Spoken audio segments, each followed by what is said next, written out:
Pokemon Sword and Shield is officially the last Jedi. So, Pokemon Sword and Shield is easily, the petition of calling on the federal government to block the sale of Pokemon Sword and Shield is the best thing I've ever read. Yeah, I don't think the government could be able to block Sword and Shield from being released. But these games are easily the worst Pokemon games ever made.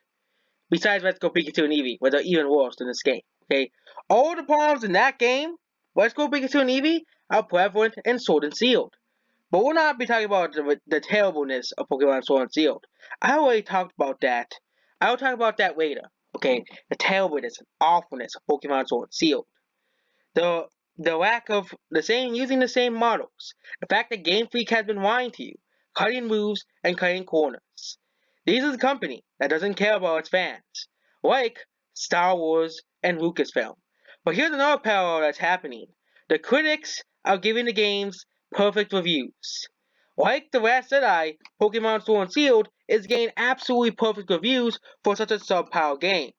If you look at Metacritic for Pokemon Sword and Shield, it is an 81%, and that is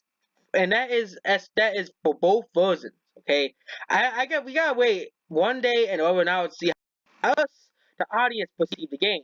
It won't be good because this is the SCWs and idiots who will give this game 10 out of 10s like IGN. These are the same companies who gave Omega Ruby and Alpha Sapphire 7.8 out of 10 for too much water. They're saying, "Oh, it's the best Pokemon game in years." And, a game that cuts content, a game that from a company that cuts corners. Well, you know, giving an unfinished game a 9 out of 10. It's like giving Fallout 36 a 10 out of 10. Oh, it's like if the critics gave Fallout 36 a 10 out of 10 and said it was the best Fallout game since Fallout 3. Oh, you that's too entitled, okay? Well, remember last year Fallout 36 came out? I played the game for like 2 hours. I was like, what the hell is this piece of trash? And I never played it again. I am keeping the game so I can keep the steelbook though, but because and the other funny thing is, Fallout 36 was so bad, the game box came broken, so we had to buy the steelbook version. That's how bad the game was. Okay, that is just a telling sign of Fallout 36's terribleness. But Sword and Shield is just as short as X and Y. Okay, when you compare the Dragon Quest XI or 11, okay, Dragon Quest 11 is over 100 hours of content, 700 plus monsters, and much better graphics. But you know what? These critics are still gonna get old to think it's better than Pokemon Sword. Still think it's GameSpot actually think, but these are the same. This is the same IGN that gave Alita Battle Angel an 8 out of 10. You know, this is a game everybody's buying instead of Pokemon Sword and Shield. Especially parents who read these idiotic critic reviews because these are the people who will give Pokemon Sword and Shield a 10 out of 10. Well, Dragon Quest XI or 10, 11 is here. This game is here, okay? Because I know these are the casual audience, okay? These are the people who are going to be buying Pokemon Sword and Shield, wanting to buy Dragon Quest 11 for the Switch instead, or Luigi's Mansion 3, Breath of the Wild, Mario Odyssey, and various other much better Switch games instead of Pokemon Sword and Shield, okay? It's playing Pokemon Sword and Shield is like playing Overwatch. It is a lackluster experience that is just not that great, okay? That's what it is. That's what Pokemon Sword and Shield is. It's an unfinished game with awful graphics, with terrible, characters, forgettable characters, terrible and garbage new Pokemon, and city new Pokemon, like, the bug Pokemon and the sneezing dragons. Yeah, such original Pokemon we have now. Yeah, such new original Pokemon we have here. And yeah, and Game Freak was trying to keep all these changes. It's like Game Freak is like trying to put us, and of course, leading up to the game, people were not excited for that. I made a whole video about that. Um, and people were not cared for this game. Okay, people do not like this game, but Game Freak they said, oh, there's high quality animations. It's like and there isn't really, but Game Freak is like putting up a curtain, making all these changes to Pokemon that are terrible. Cutting off over 400 Pokemon. They didn't tell us how many Pokemon specifically was cut. Okay, and really awful new Pokemon. The worst Pokemon at being leaked. the rest of the Pokemon being underwhelming. It's like Game Freak is trying to like put on the curtain and none of us can see what is behind the curtain and changing all the things that the actual Pokemon Sword and Shield will come out. Okay, I actually made that comparison because somebody said that about YouTube and their fake policies. So I'm gonna use that as for Pokemon Sword and Shield. Game Freak is like pointing a curtain and none of us can see all the changes they're pointing in Pokemon Sword and Shield. That's why they've been quiet about these games all this time. They don't want us to know that this game is completely a pile of turds. Okay, they don't want us to know that this game is easily the worst main series Pokemon game ever made. Okay, worst main series Pokemon game that does not have the word "Go" in the title. Okay, and the fact that the critics are giving it a 9 out of 10, these are the same people who gave Pokemon Omega Ruby and Alpha Sapphire a 7.8 out of 10, and that game has at least better Pokemon Sword and Shield. But then it gets here. Okay, we have the problems with Gen 8. Okay, yes, the problems with Gen 8 is real. Yes, the problems with Gen 8. It's on Twitter. I think you have to go on Twitter to go to the problems with Gen 8. Okay, or it might be under your name. So you want to go there? Oh, no, you mean it's okay. I guess we can't go on. No, you mean no, you mean is risky. I bet it's probably Nintendo trying to maybe we can find the image. Yeah, okay. And I'm not the only person pissed off at this game. Okay, I'm not the only person. Many bigger channels are pissed off at this game too. The Quarterine, many more channels. The Quarterine is one channel. Distant Kingdom, many channels are pissed at Game Freak. But you know who isn't? All the PokeTubers of 600,000 subscribers, because Game Freak pays them to give the crappy and games that cut corners. Here's all the bad things here's everything wrong with Gen 8. So the number of Pokemon in these games have been cut to include half the national dex. Well, any science have ever made a main Pokemon with a patch or DLC, Game Freak did triple down. They said, "Oh, we're not going to put all the rest of the Pokemon as DLC or a patch." About 144 moves have been removed, including Pursuit, Hidden Power, was definitely the equivalent unknown as Level Returning, and Quality Top for list of 3 moves. Here, Mega Roots and the Z moves were gone. Part of these games are even standard in Sword and Cell, using the same tropes as Sun and Moon. The games are easily finished in 15 hours of playtime. And the textures of these games are beyond mediocre and lack power seen for any visible effort. The only diffusing on new quality animations that Game Freak has powered is just by the National Cat. Often they handle them quite bad. Giant Quest XI exists. That game has actually high quality animations, has more character models in the game, okay? Or we'll get the Witcher 3, okay? That game works way better than Sword and Shield, definitely. But that game isn't a cartoon, it's unreasonable. Okay, that's Dragon Quest XI and Breath of the Wild. Those games will actually have high quality animations. Sword and Shield has the really crappy low quality animations, okay? Attempting to to do better, which will still be in the game by dominated by old new Hollow Creeps. Basically, there was constant graphical issues including pop-ins and bad coding and sudden disappearance of trainer model pop-ins. Most animations of the Pokemon trainers are carbon copies of those that present in Sun, Moon, and X and Y. Yes, the same Pokemon models as X and Y. Yeah, Game Freak is doing that, but the game is full of unskippable cutscenes. Yes, the same problem for Sun and Moon. We wanted the unskippable cutscenes gone. Game Freak just said, okay, middle finger, screw you, basically. Things were all too simple than ever, with Sonya and Hopper interrupting your events on a very regular basis. Restrictions and hand-holding are prevalent as ever, but Game Freak said they'll get rid of hand-holding. With Route and Hot Victory Road resembling hallways and comparable places in main series, of course, it's a mandatory EXP system, which I don't really mind I don't really think it's a problem. But here it is. Make the player quite overpowered, making the games very easy. Constant heroes during the final moments of the game, assembling any resemblance of difficulty. There's no post-game context outside of rehash power, battle tower, and raid battles.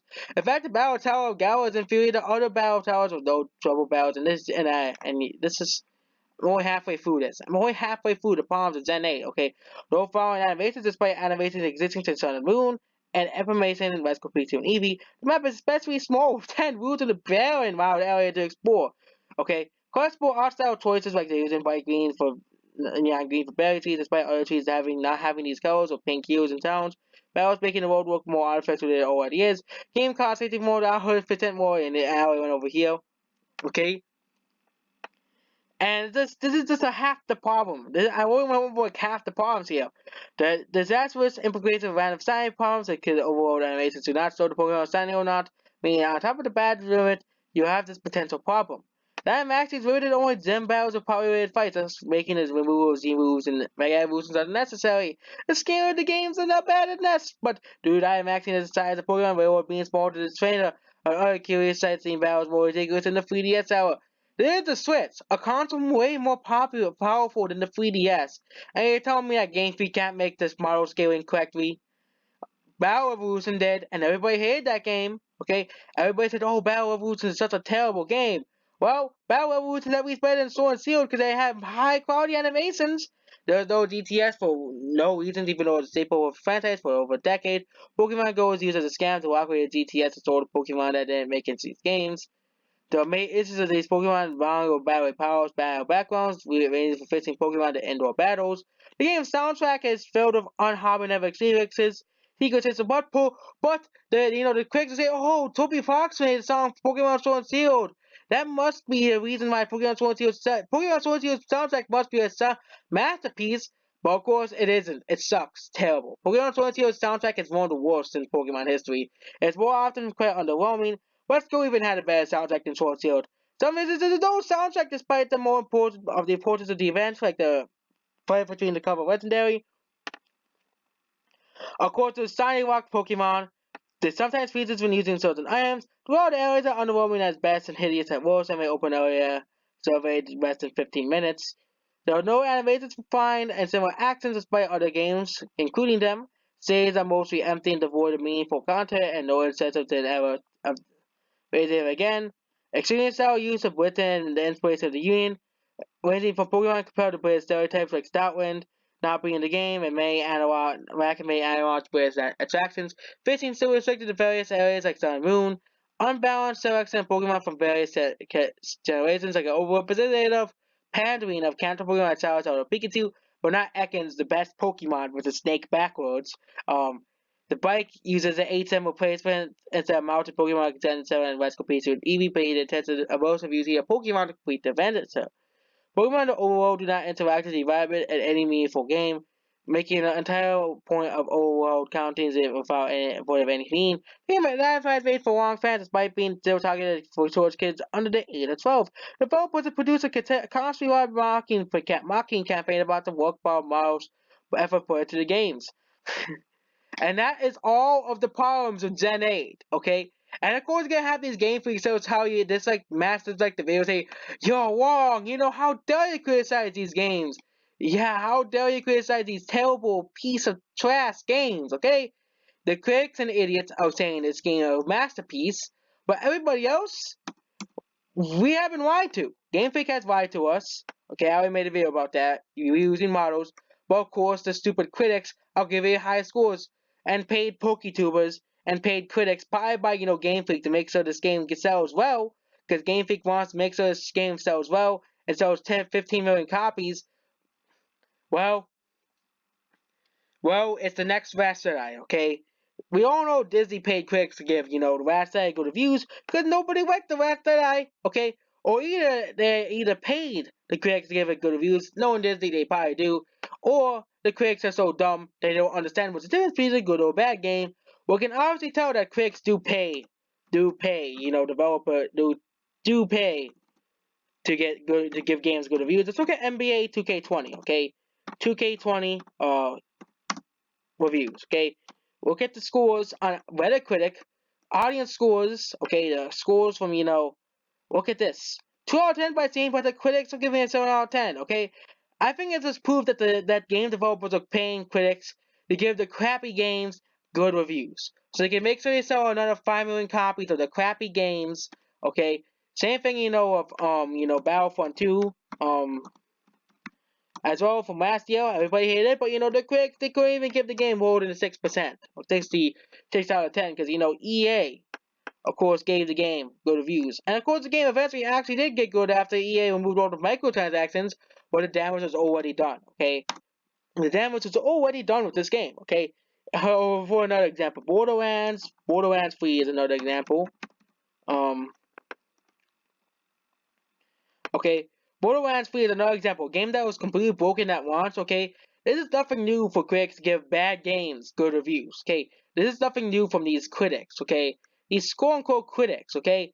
They're completely out, these critics, movie and game critics, are completely out of touch with audiences, okay? These are the same critics who gave Pokemon Let's Go Pikachu an Eevee, though Sword and Shield an 81, okay? Sword and Shield is not an 81, 8 out of 10, okay? And they're trying to force this game down your throat on YouTube, on Meta, and on every other site, okay? They're trying to force this game down your throat, okay? They're trying to force these games down your throat. And even FIFA 20, 79, but most people hate the game.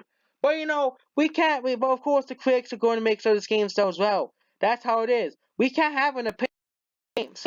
Because you know what? These stupid critics win every time, and the games sell like 15 million copies, okay? For example, FIFA 19 has a 1.1, but these critics gave us 79. So it's obvious the critics are paying to give these games good reviews. I made it as a joke when they gave Breath of the Wild good reviews, but this is just serious. Critics are being paid to give crappy games like FIFA 20, NBA 2K20, and various other games perfect 8 out of 10s, 10s out of 10s, okay? Despite being the same crap they put out every single time, okay? Despite being the same garbage games, okay? Despite being, the same trash every single time, okay? But then these people call you entitled for not wanting to buy the crappy games, okay? They're the ones who say, oh, you're entitled. How dare you not want to buy freaking Pokemon Sword and Shield? How dare you not want to buy our freaking awful games, okay? How dare you not want to buy our terrible pieces of trash that they're obviously paying to give good reviews, okay? The only games that critics actually ripped on were Fallout 36 and WWE 2K20.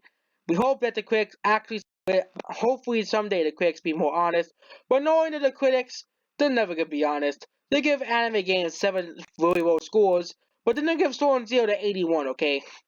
Because Sword and Shield should have the same score as Super Neptunia RPG and other games that, didn't really get good reviews by critics, okay? This is what score Pokemon Sword and Shield should have really got. Or even worse than that, a 40. Then it would have been in the list of Pokemon no games notable for negative reception. And Game Freak does not want the games on that list. So Game Freak is of course obviously paying critics to give the games good reviews because most of the people are pissed.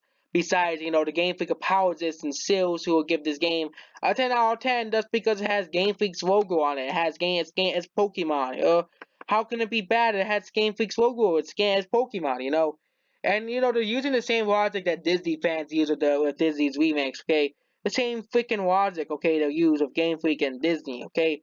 Okay, so basically, Game Freak is paying critics, okay? There's no way out of this, okay? Game Freak thinks they can get away with this. Well, you ain't getting no $0 from me. Goodbye.